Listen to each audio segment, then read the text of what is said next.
Bienvenidos a Lo Simple No Vale. Andrea, Jesús, Triana, Lorena, ¿qué tal estáis? Muy Hola. bien. Muy bien. Bueno, lo primero, muchas gracias por vuestro tiempo, por pasaros por aquí. Ya sabéis que siempre que nos juntamos vamos a hablar de África y en este caso vamos a empezar hablando de República Democrática del Congo tras la grave situación que se está viviendo allí. Y Lorena, como ya hablé contigo hace unos días, pues saber cómo está evolucionando la situación, te pediré por favor cómo está la gente pasándolo allí ahora mismo en este momento que ya avanzamos cuando te entrevisté la otra vez, pues que seguían en una situación muy, muy delicada. Pues muchísimas gracias, Alberto. La verdad que y mira, el día que Alberto me entrevistó fue el día que ocupaban Bukavu y yo estaba de los nervios. Fue un momento muy, muy, muy complicado, pero desde entonces lo que hemos tenido han sido los rebeldes M23 empezaron a desplazarse hacia la provincia, hacia el territorio de Walungu. Allí sí que tomaron una ciudad muy conocida, Camañola, y siguieron Ujú. avanzando hasta Uvira, pero no han conseguido tomar Uvira. Y desde que estuvieron en nuestra zona, que fueron unos momentos muy complicados, porque ahí tenemos amigos, familia, gente, los animales, los proyectos, la zona ha estado bastante tranquila. O sea, lo que es la zona más rural está muy tranquila. Ahora, las dos ciudades, tanto Goma como Bukavu, están sufriendo unas situaciones muy desagradables. Creo que fue el jueves pasado, se convocó en Bucabo, en la plaza central del pueblo, que no es un pueblo, es una ciudad, pero bueno, muy chiquitillo. Se convocó una reunión con el M23 pues, para que les iba a guiar un poco a los ciudadanos de qué es lo que iban a hacer.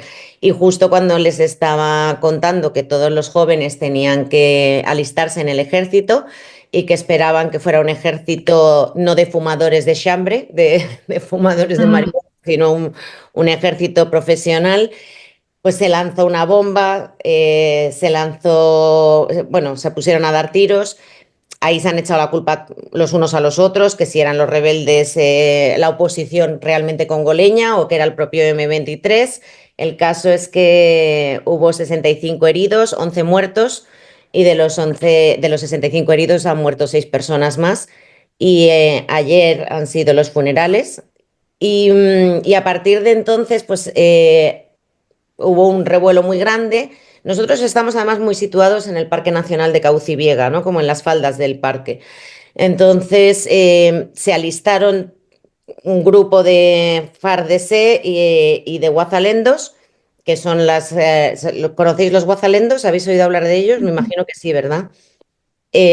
Los guazalendos son como las milicias populares, ¿vale? Pero que se han hecho muy fuertes, demasiado fuertes, y entonces están trabajando conjuntamente con la Armada congoleña. Y entonces el otro día en el parque hicieron un ataque contra el M23 que estaba en la estación del parque y también ahí hubo muchos muertos, creo que fueron siete, pero bueno, más que luego realmente de los oficiales. Y empezaron, ¿perdón? No, No, no, que nada. sí, perdón. Ah, No no, pasa no, no nada. te preocupes, pregunta, si hay algo que...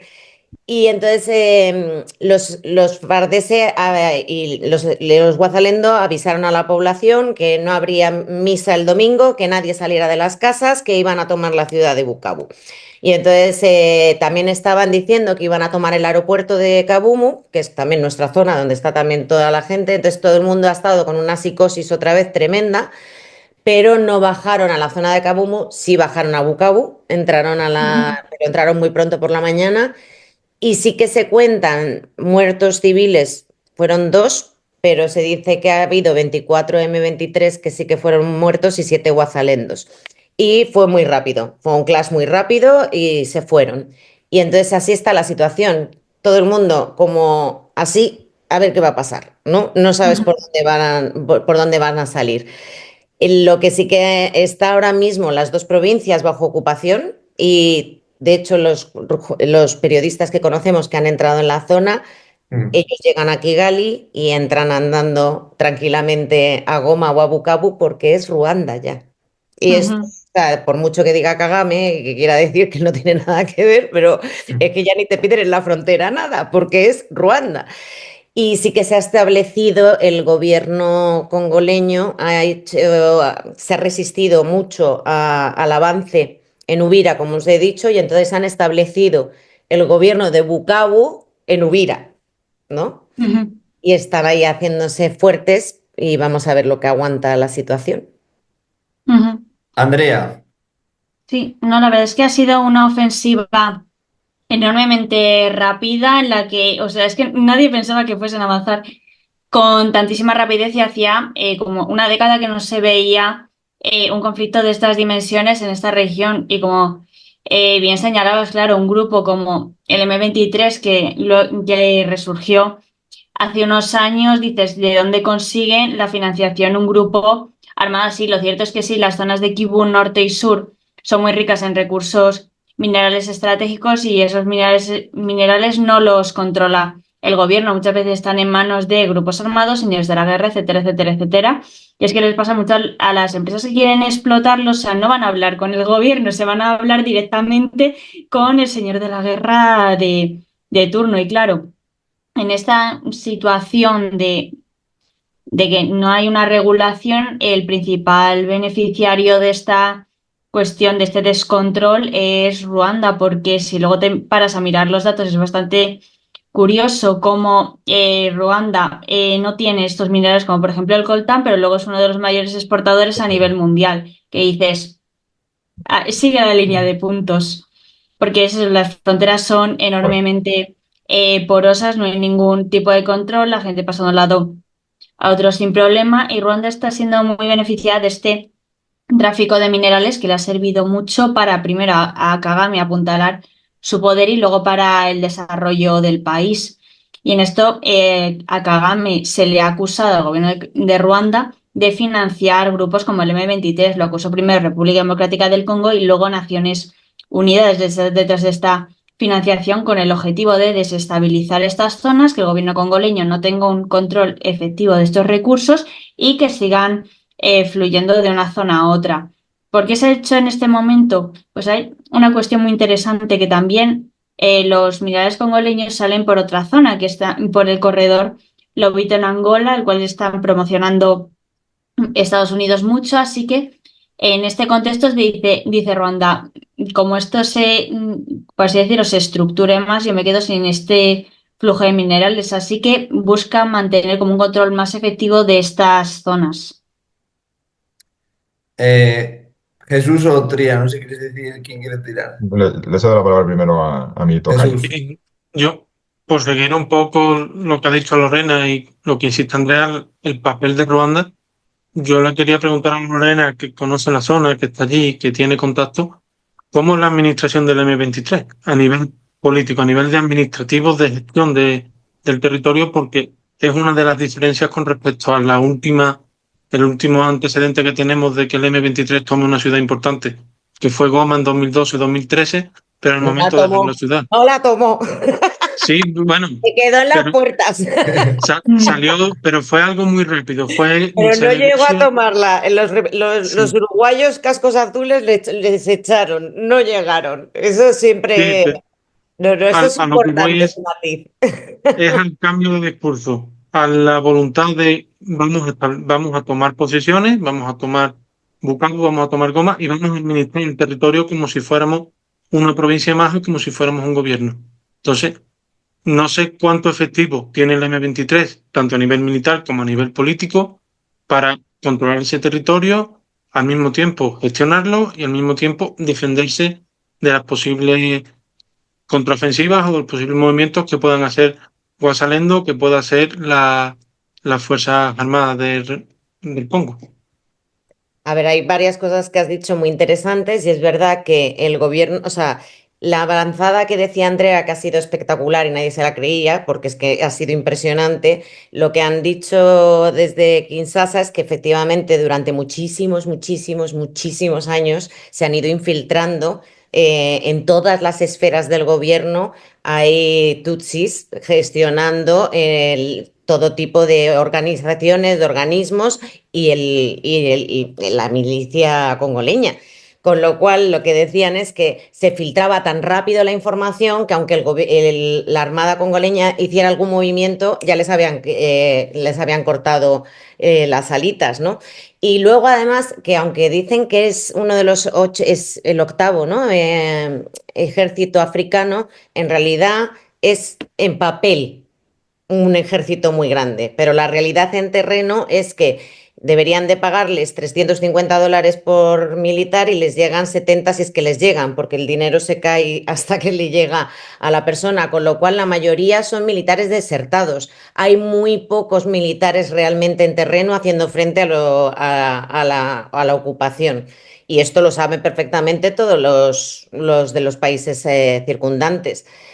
Luego, por otro lado, o sea, este conflicto, dejarlo a nivel minerales, es simplificarlo muchísimo. Ujú. Es tan complicado que realmente también hay, históricamente, las fronteras de la Conferencia de Berlín con las que nunca hayan estado de acuerdo y siempre ha habido una lucha por estos territorios. Pese a que sean muy ricos o no muy ricos, a Ruanda no le hizo ninguna gracia que la dejaran así de chiquitilla, ¿no? Y que el Congo tenga todo lo que tiene. Hay por ese lado una política expansionista de Ruanda súper clara desde siempre, ¿no? Pero son muy disciplinados, han desarrollado mm, unos mecanismos a nivel país muy, muy fuertes de control entre ellos y entonces verdaderamente no tienen, es que son militares disciplinados. Tú tienes que ver a los militares de Congo. Es que van descalzos, ¿sabes? Y llevan tantos años en conflictos con otras guerrillas, están tan traumatizados, dan mucho miedo, los militares congoleños, y son los que más violaciones cometen en el territorio. Entonces, sinceramente, esta época lo que ha pasado es que antes de que llegara el M23 en alguna zona, previamente había habido un grupo de guazalendos, de fardeses desertores, que eran los que violaban, torturaban, mataban y asesinaban a la población. Y luego, cuando llegaba el M23, venían de liberadores, ¿vale? Que esto ha sido una estrategia un poco, bueno, en realidad ha funcionado, pero te quiero decir, no había el M23 tampoco, aunque están muy bien preparados y muy bien equipados, y obviamente por muchas potencias, no tenía nada que hacer el ejército regular congoleño. Es que no tiene nada Ujú. que hacer. Triana. Bueno, pues yo, como me queda lejos, aunque mantengo la curiosidad por el Congo, y yo lo que quiero aprovechar mi turno para preguntarle a Lorena precisamente por la huella ruandesa. Es decir, República Democrática del Congo tiene razones para tener conflictos, es decir, las razones endógenas para este conflicto, bueno, en fin, es un país que ha tenido movimientos secesionistas desde los años 60 con Katanga. Es decir, yo me Eso. remonto, o sea, aquí detrás de la biblioteca. Tengo libros de esos tiempos y de los movimientos de los mercenarios europeos. Pero ahora me llama mucho la atención Ruanda y vamos a decir, cómo de discreto o sutil, porque ya lo mencionaste, pero me interesa cómo de discreto o sutil es la huella ruandesa dentro de Congo. Es decir, ¿es algo que se sabe pero no se aparenta o hay, aparte de que la frontera haya sido eliminada, no hay ningún tipo de disimulo? Es decir, si el M23 sigue pretendiendo ser un movimiento que funciona absolutamente por causas internas, o sea, por motivaciones internas, o ahí se nota mucho la huella de fuera. Es decir, se nota mucho la mano ruandesa dentro del propio Congo. Se nota muchísimo. O sea, yo ahora mismo no estoy, pero vamos, que no hace falta, estamos todo el rato hablando, ¿no?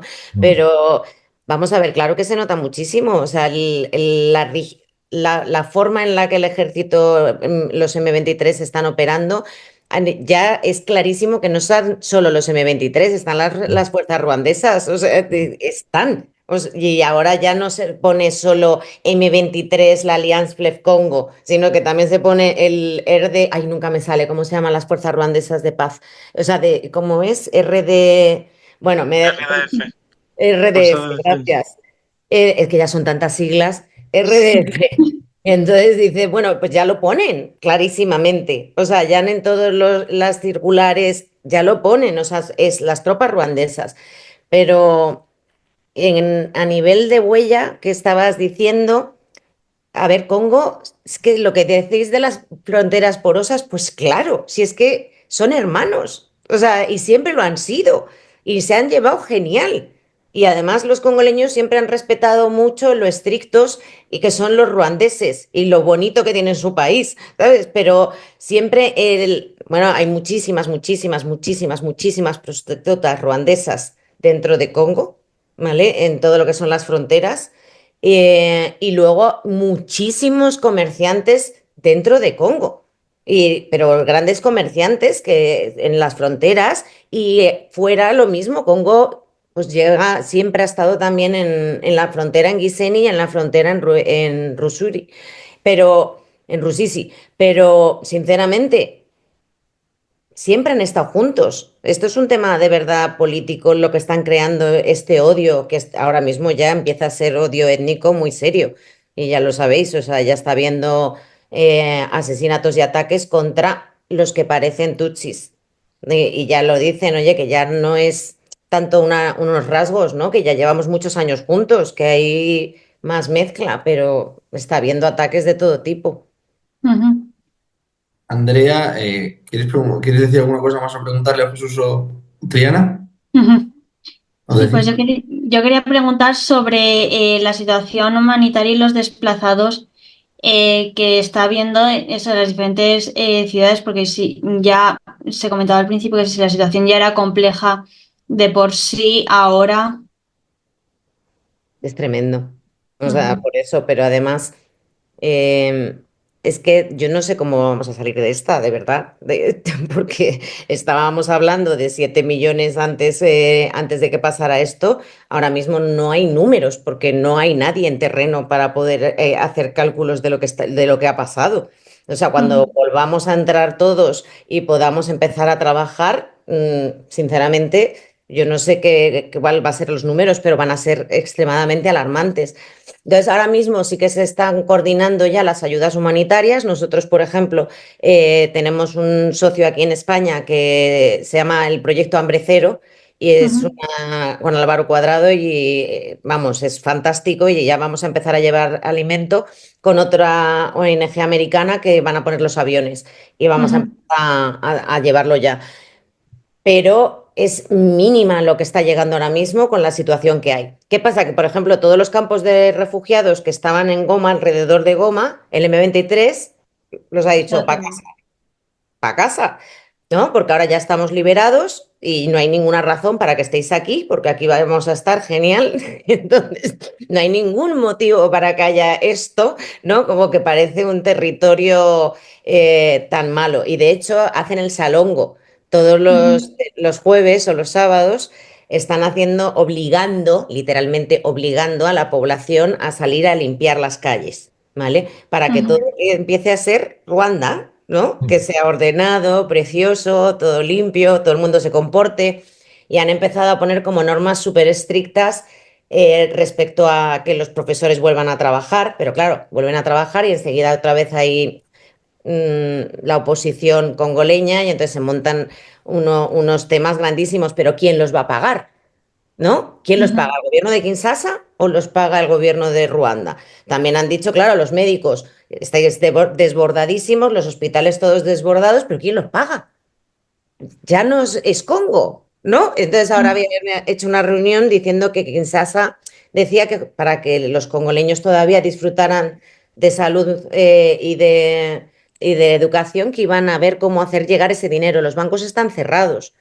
Nosotros ujú, estamos enviando dinero con teléfono móvil, hola, te envío un poco otro día, otro de otro, para que puedan subsistir y hacer los trabajos de ujú, campo. O sea, no hay comida de ningún tipo, porque cuando justamente, por ejemplo, en Bukavu fueron a entrar, se robaron todo. La población vio durante un par de días que no había nadie, ni M23, ni FARDC, ni Guazalendos, y entonces robaron todos los depós de la PAM, del Programa Mundial de Alimentos, robaron todo, todas las tiendas, no ha quedado nada.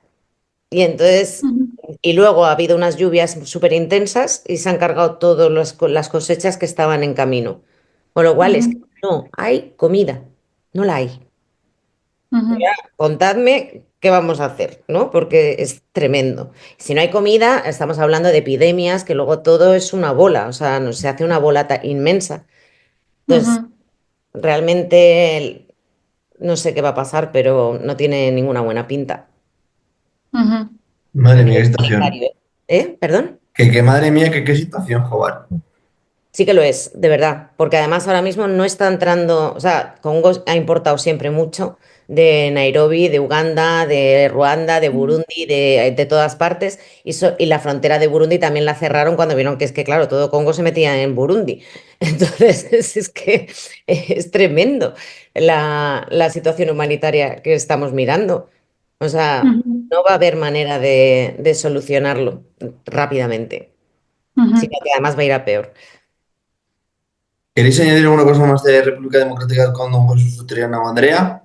Yo una última, otra preguntilla, a ver si esta vez voy breve. Hay una imagen que se me quedó como muy grabado, que fue la imagen de un soldado sudafricano de tropas de paz con la bandera blanca. Y yo digo, y luego teníamos la noticia de un soldado uruguayo Ha muerto. que murió, sí, por Sí. la explosión de un artefacto explosivo al paso de su vehículo.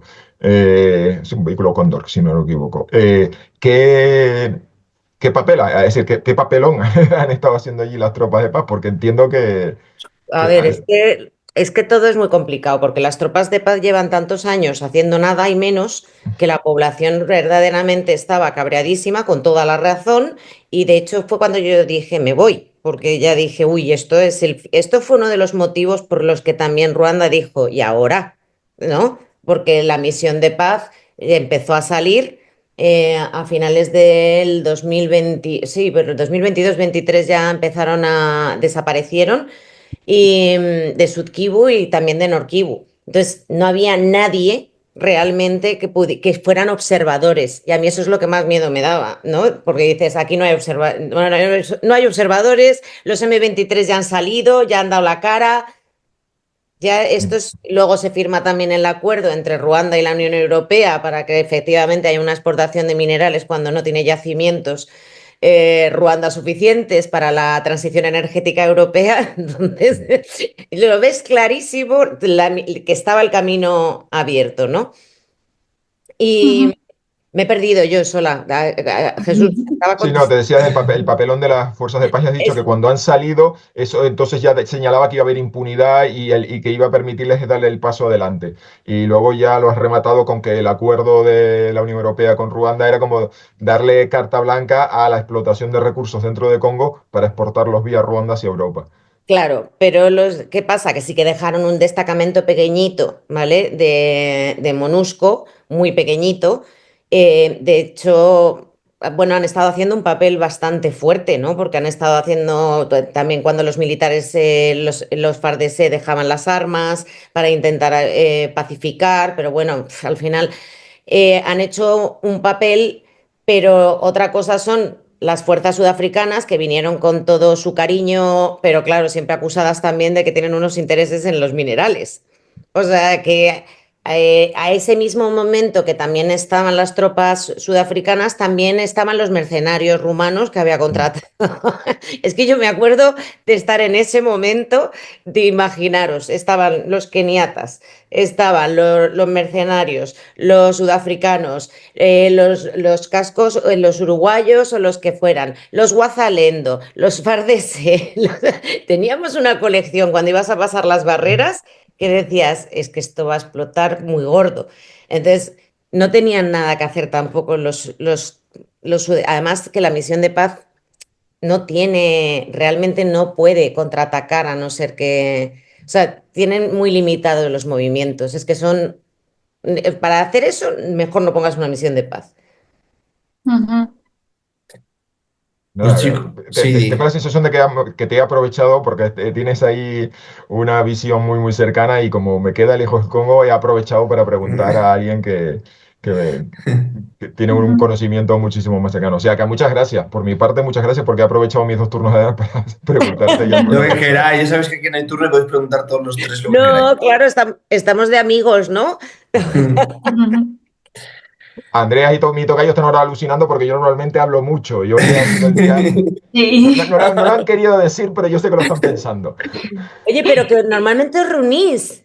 Sí, tenemos una Sí. tertulia en la que muchas veces pues llevamos el tema del Sahel porque claro, está Alfonso Mas Oliver que ha recorrido la zona y entonces siempre cuando proponen temas pues yo siempre arrimo el agua a mi sardina porque, porque todas las semanas, todos los miércoles, hoy mismo salió ya la nueva publicación que ya tenemos la página remozada, Dos sin Sahel, y todos los miércoles hay una publicación de algún tema del Sahel.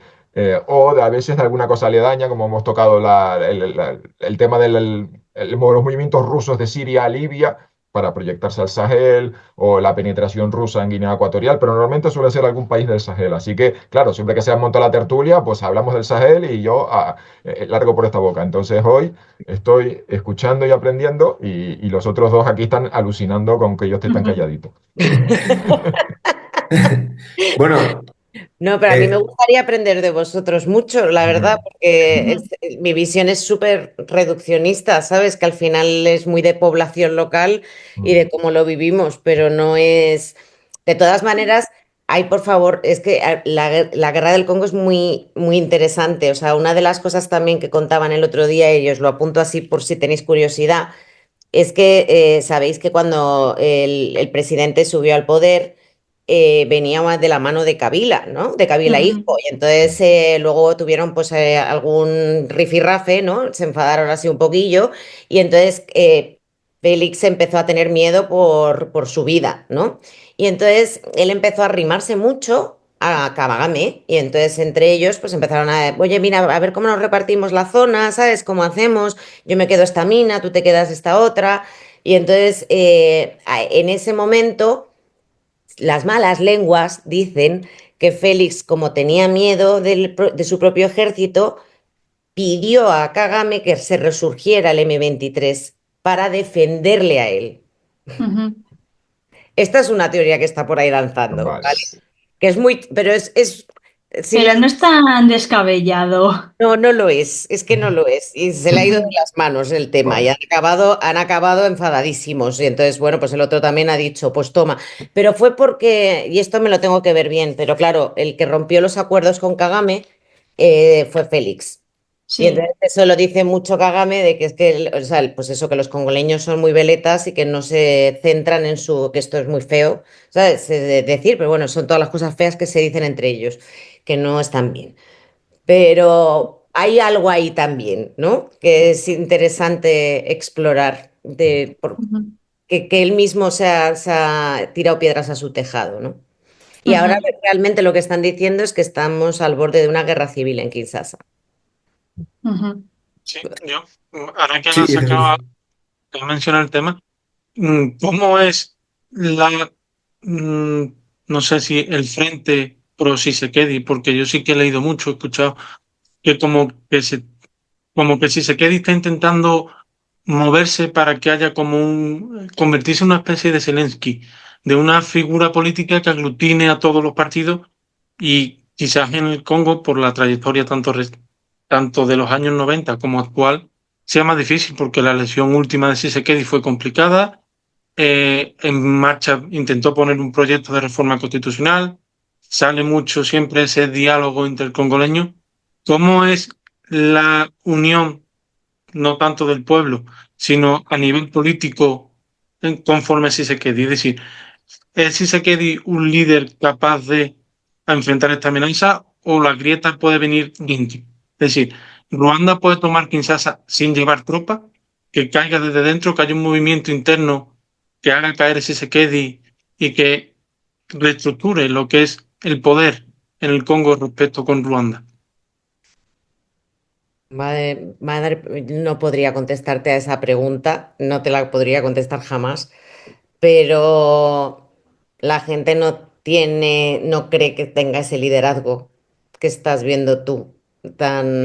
yo no lo veo tampoco. Bueno, o sea, como que has dicho que era un Zelensky, o sea, Sí, no... no, por las A mí, declaraciones que a mí- hace Muyaya, por cómo la presidencia del Congo y, ha por metido ejemplo, mucha gente en la cárcel, sí, muchos opositores en la claro, cárcel. O entonces, sea, el régimen de Chile ¿cómo, ha sido cómo duro. claro, por eso ya intenta llamar, por ejemplo, a Katumbi y a otros presidenciables en las últimas elecciones? Vamos a unirnos, vamos a un frente común, una amenaza contra la integridad del país, pero claro, entre que tienes una trayectoria destructiva hacia ello y que después saliste una semana después de la toma de Goma prometiendo medidas y todo lo que has hecho ha sido un desfile militar en Kinshasa, que el otro día sí que leía yo a través de redes sociales, que ese equipamiento y esos militares que suponen que son la élite del ejército, ¿por qué siguen en Kinshasa y no se han desplazado hacia zonas donde de verdad se enfuercen? No, no ya solo por el M23, que tenemos en Inturia, Codeco desatado. Entonces, ¿dónde está el ejército? ¿Dónde está el liderazgo que se supone que tiene que tener un presidente? Entonces, por eso la sensación de que desde fuera y sin conocer en absoluto la situación, creo que es más posible que caiga si se quede desde dentro que sea derrocado desde fuera. Ujú. Ya te digo que ahora mismo está muy dividido Kinshasa y la gente que vive en Kinshasa también están pensando en irse, ¿eh? Porque lo están viendo muy mal. O sea, la Ujú. situación está muy complicada. Y luego lo que has dicho tú también es súper importante, es que en el norte ya han entrado las tropas ugandesas cambiando un discurso estamos para defender a los congoleños y no tanto del lado de Kagame. Pero el caso es que ya están las tropas dentro del país, otra vez. Entonces, claro, es un país que realmente es impresionante lo que están haciendo con su soberanía. Es que, y tantas tropas extranjeras dentro de un país es muy malo. Entonces, sí, no sé, Chiche, tú lo pronuncias mejor que yo siempre se ríen, que yo le digo Chichedeki y se Ujú. ríen mucho y me dicen, Lorena. Pero bueno, el presidente Félix, yo no sé, tiene muchos detractores, muchos. Chicos, no sé si queréis añadir alguna más cosa más de la República Democrática de Congo. Un besito a Vamos, todos Un y a beso. todas. adiós. Hasta luego. Llegando a la cuestión del Sahel, aunque estamos teniendo una cuestión más de estabilidad, entre comillas, que no tenemos cuestiones como golpes de Estado, como hemos estado acostumbrados estos últimos años, aunque sigue habiendo una expansión del yihadismo, importantes combates entre los ejércitos del Sahel y grupos yihadistas, además de que estos siguen permeando hacia el Golfo de Guinea, tenemos una cuestión muy importante que ha sido la salida de Mali, Níger y Burkina Faso de la Comunidad Económica de Estados del África Occidental. Y esto marca un punto de inflexión que, como yo digo, no deja de ser la punta del iceberg de un proceso que lleva gestándose años y que es el resultado de algo más profundo, que no son meramente desacuerdos sobre gobernanza, sino que hay unos cambios geopolíticos muy importantes, una manera de ver las relaciones internacionales y las relaciones del continente africano con los agentes externos totalmente diferente. Y es que ahora mismo tenemos una cuestión muy importante, que es que tenemos África Occidental partida en dos. Por una parte, lo que queda de la CEDEAO y por otra parte, la alianza de estados del Sahel, eso con Mali, Níger y Burkina Faso. Y está siendo muy interesante cómo los países se van amoldando a esta nueva realidad. Por un lado tienes, por ejemplo, a Chad, que hacía un poco también de bisagra entre los dos bloques al principio, sobre todo desde el golpe de Estado en Níger, que intentaba así como lidiar un poco entre los dos, porque el pobre Chad ya tiene suficientes focos abiertos, pero al mismo tiempo, ahora mismo el gobierno de Bill Junior se está acercando mucho a estos países del Sahel. Al mismo tiempo, Ghana estaba pidiendo como que la CDE hiciese pasos para que estos países reconsiderasen su decisión de volver a la CDA, porque es que ahora mismo esa ruptura en dos bloques es muy perjudicial para los intereses comunes de estos países, porque no dejan de ser países normalmente unidos por desafíos comunes. El que más surge ahora mismo, por ejemplo, es la cuestión securitaria, sobre todo a los países del Golfo de Guinea, porque como decía, el yihadismo sigue permeando, la situación se vuelve cada vez más tensa en el norte de países como Ghana, Togo, Benín, y no les interesa nada tener a las juntas militares a malas. Así que ahí se intenta como amoldar los países a esta nueva realidad. Y es que al mismo tiempo también ves dos procesos totalmente diferentes. La CDA ahora se encuentra como en un momento de, no sé cómo decirlo, de realineación, no saber muy bien cuál va a ser los próximos pasos, porque el intento de golpe de Estado, bueno, no, el intento de intervención en Níger tras el golpe de Estado, fue un punto de inflexión, ya que la CEDEAO dijo a gritos que era incapaz de poner a todos sus miembros de acuerdo para alcanzar un objetivo común, ya que tenías a países muy en pro de esta intervención, pero luego otros que era como, no nos viene bien ahora mismo meternos en esta guerra, y demostró unas fracturas muy importantes dentro de la organización.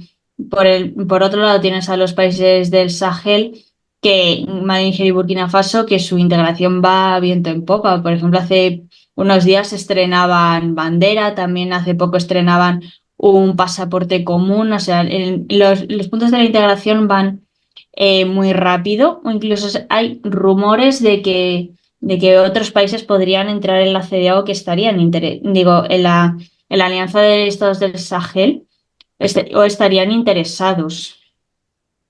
Triana y luego Jesús.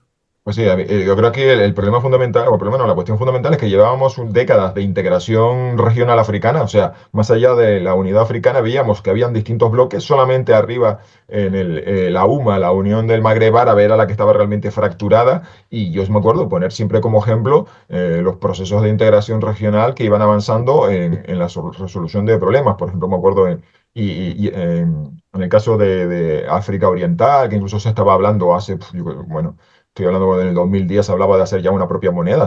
Parecía que estaban en unos estadios muy avanzados de integración regional. Y esto viene a romper por completo esa dinámica. O sea, tenemos ahora ese agujero en el mapa, en el Sahel. Y además, el problema de que no solamente se haya roto la integración regional es que los problemas son transnacionales. Es decir, todos los problemas fundamentales que afectan a...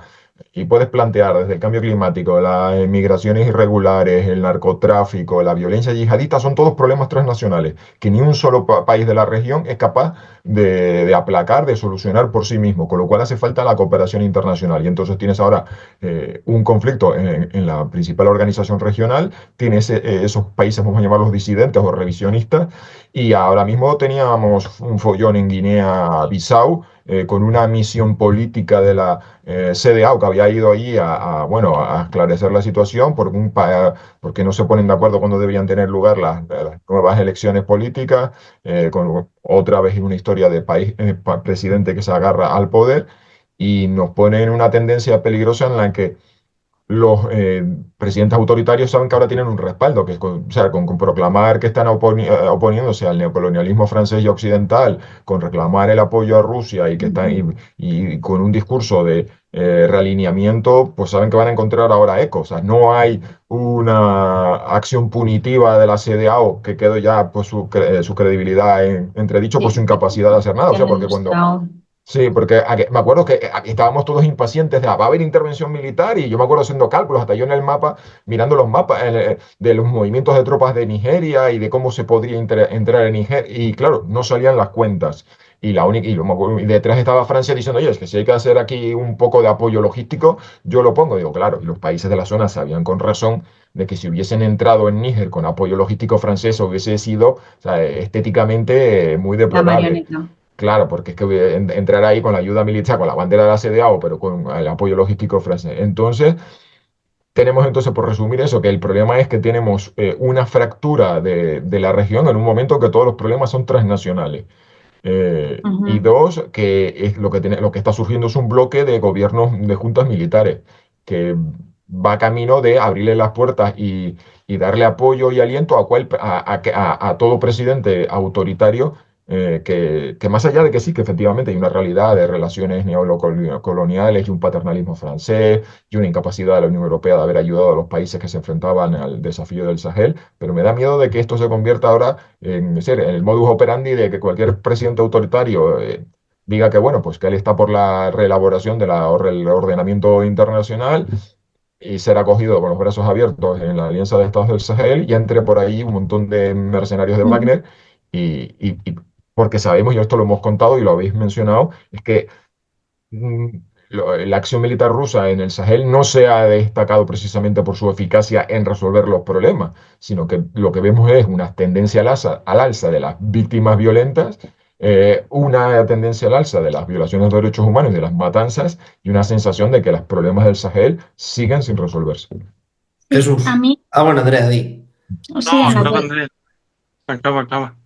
sí, en la cuestión, eso es que se está viendo como un realineamiento de estos países porque eso, al principio muchos países de la CDAO, como la CDAO lleva una política de tolerancia cero a los golpes de Estado, pues claro, a todos los países les parecían muy feas las juntas militares, pero ahora es como, bueno, pero creo que sí que podría haber un acercamiento a esa órbita, pero meterse ya en la alianza sería más complicado y creo que incluso a los propios Estados miembros que son ahora les saldría rentable empezar a meter a estos países, porque un problema que tiene la CDAO, que aunque durante mucho tiempo se ha visto como un ejemplo de integración, un problema que tiene y que también adolecen muchas organizaciones internacionales muy grandes es que agrupan a un montón de países con unas circunstancias, prioridades, objetivos, estrategias muy diferentes. O sea, porque y es que incluso lo podemos ver como nos pasa en Europa, no va a pasar en otras partes del mundo.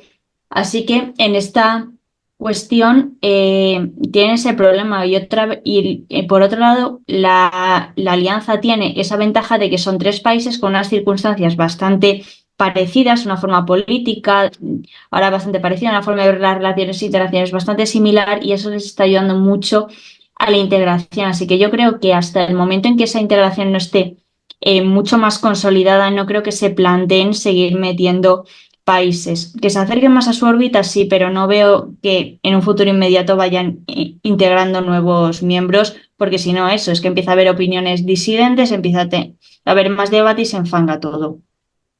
Jesús. Sí, la fractura existe desde el momento en el que se da el primer golpe de Estado, allá por 2020, pero claro, esa fractura se ha ido aumentando, esa fractura ha ido prosperando en el sentido de que no solo se han separado de los países vecinos, sino también han cambiado de aliados internacionales, y es lo que dice Andrea, los tres países de las juntas militares están completamente alineados en todos sus objetivos, en toda su visión, en su forma de gobierno, en su forma de entender la economía, las relaciones internacionales, incluso la lucha contra el terrorismo. Han lanzado una nueva fuerza conjunta. Yo he perdido el orden de las fuerzas conjuntas que se lanzan en el Sahel para luchar contra el terrorismo, pero luego los recursos no salen de ningún sitio. Entonces, es verdad que ahora mismo la Alianza de Estado del Sahel va lanzada, va cuesta abajo, es una bola de nieve que todo le viene bien, todo le nutre, ya sea favorable o desfavorable. Le nutre, por ejemplo, la presencia de Torres en el norte de Mali porque es un enemigo. Le nutre la presencia de grupos yihadistas en la zona de las tres fronteras porque son enemigos y además la última semana hemos conocido que se están dando relaciones entre el Frente de Liberación de Azawad y determinados grupos yihadistas, algunos disidentes de la rama de Al-Qaeda que pretenden, por lo que he leído, desligarse del aspecto más ideológico a nivel terrorista y a nivel religioso, pero claro, ahora todo eso prospera. Y en cambio tenemos una CDAO que todo le sale mal, Ujú. porque tenemos países favorables a la integración o al acercamiento con la Junta, como puede ser el caso de Togo. A Togo le viene muy bien, porque el puerto de Lomé es la ruta por la que estos tres países sin salida al mar compran y venden todo lo que les llega. Y luego tenemos, por ejemplo, hay otra junta militar que nunca compramos, que es la de Guinea, que esa no sería el candidato ideal por eso, por esa coincidencia, pero sin embargo no ha mostrado nunca interés, porque si no ya se habría adherido.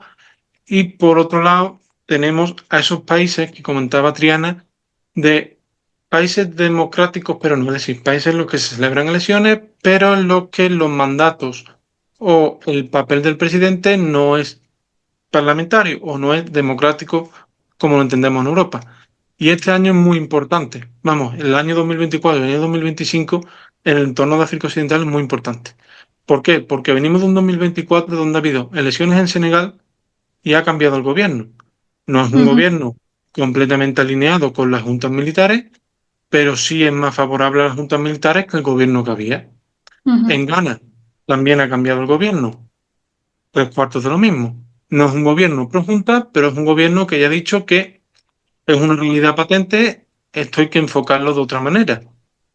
Este año hay elecciones, supuestamente en Guinea-Bissau en noviembre, no lo sabemos, pero el presidente ya ha dicho que se va a presentar. Como nota, el Parlamento en Guinea-Bissau está suspendido desde 2023 y a finales de año, en octubre, hay elecciones en Costa de Marfil. Y Alassane Ouattara es otro de esos líderes antiguos, esos líderes que han prosperado o que se han mantenido en el poder gracias a Francia, que pretende presentarse cuando el mandato, teóricamente, o la Constitución no permite otro mandato.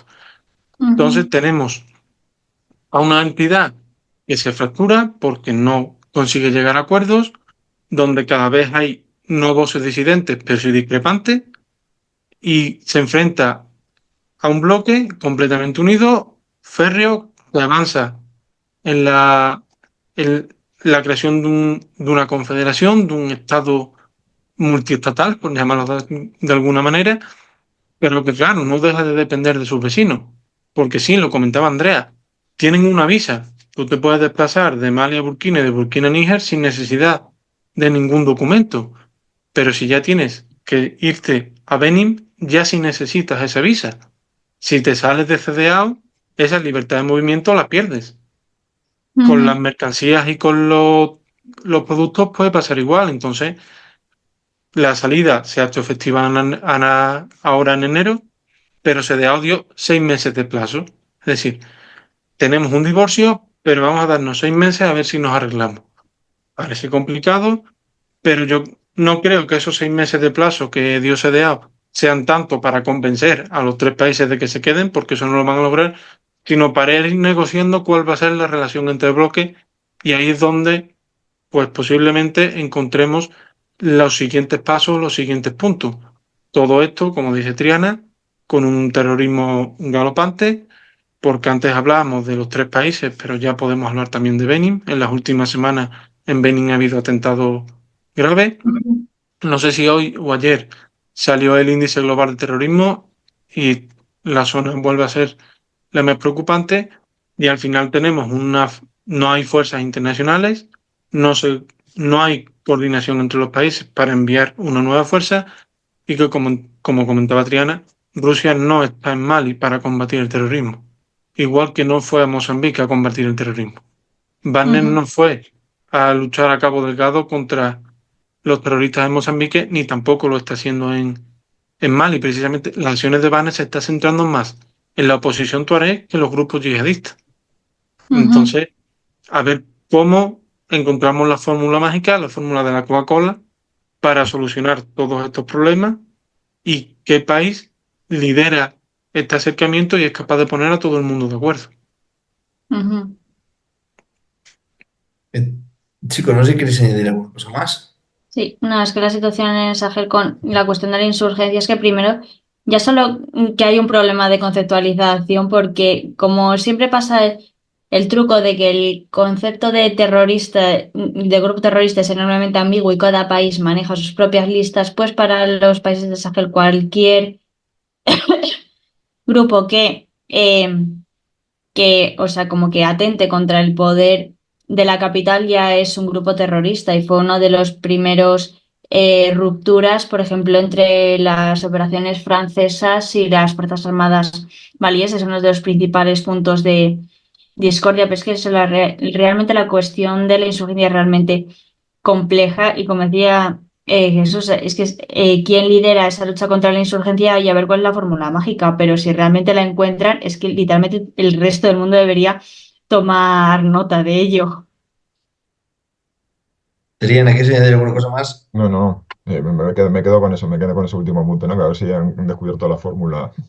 Sí, es que no se ha conseguido, o sea, ni las grandes potencias lo han conseguido en muchas partes del globo como Oriente Medio, pues es que realmente es que la lucha contra las insurgencias enormemente compleja, porque es que es como no luchas contra un ejército, es casi como luchar contra un fantasma, y que además tiene la ventaja de que de que tiene el conocimiento del terreno. O sea, en el Sahel el conocimiento del terreno es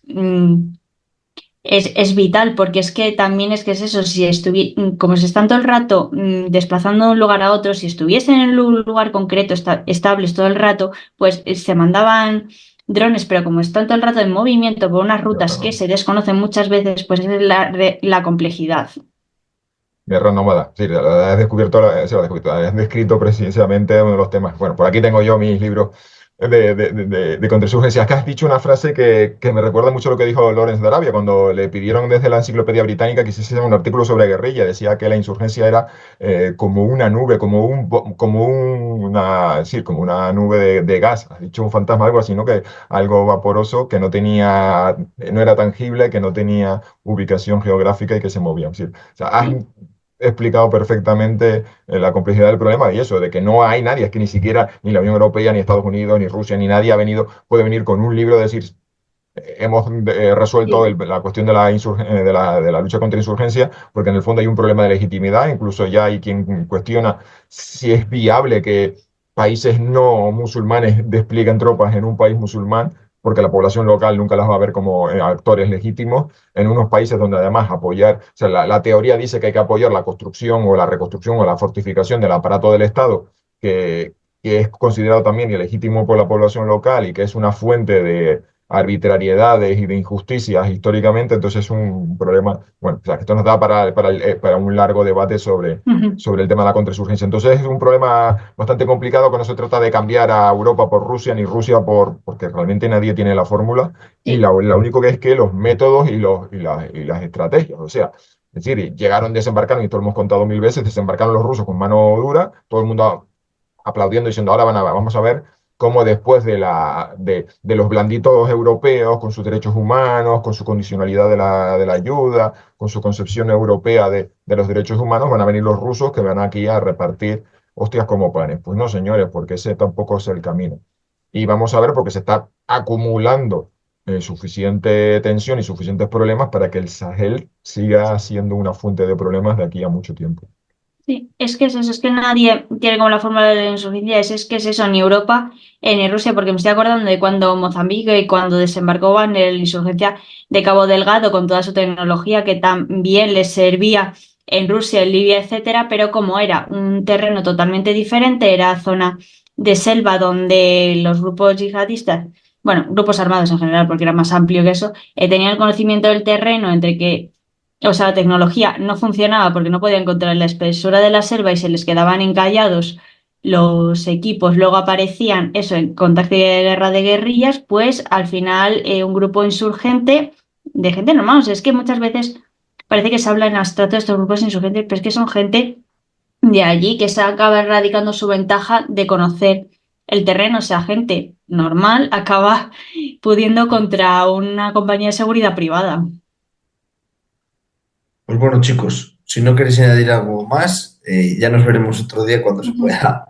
Yo solamente, bueno, ahora ya que algo que dije fuera de antena y que lo digo aquí, que Osin Sahel, la página web osinsahel.com vuelve a estar ya operativa, que pasó un proceso de renovación. Ya tenemos esta semana nuevo artículo sobre la expansión de la infraestructura rusa en Bamako. O sea, es recopilar todos los hallazgos de la comunidad OSIN, porque tenemos una comunidad OSIN en redes sociales que están siempre ahí pendientes de las cosas, y hemos visto la expansión, fotos de satélite que demuestran que las instalaciones rusas en Bamako, en el aeropuerto, en las afueras del aeropuerto, se está expandiendo y que al menos han llegado más allá de los convoyes con material militar ruso que llegó en enero y que dejamos constancia en Osin Sahel, pues han llegado ya 3 convoyes más, y además